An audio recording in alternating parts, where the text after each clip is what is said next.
চট্টগ্রামে কোটা বিরোধী আন্দোলনে শিক্ষার্থীদের সঙ্গে ছাত্রলীগের সংঘর্ষ হয়েছে। সোমবার বিকেল ৫টায় নগরীর ১৬ শহর এলাকায় এ সংঘর্ষ শুরু হয়। এই ঘটনায় ওই এলাকায় যান চলাচল বন্ধ রয়েছে।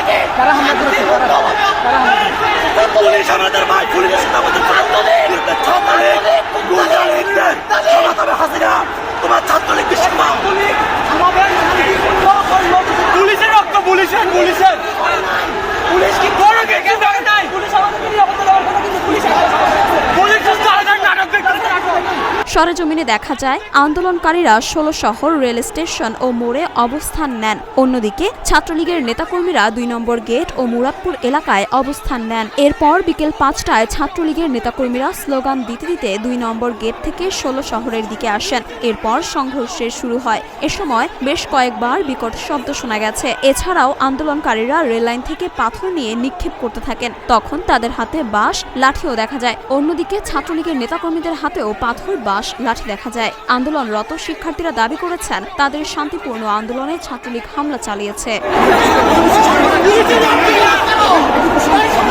মরিয়ম নীল, ঢাকা পোস্ট।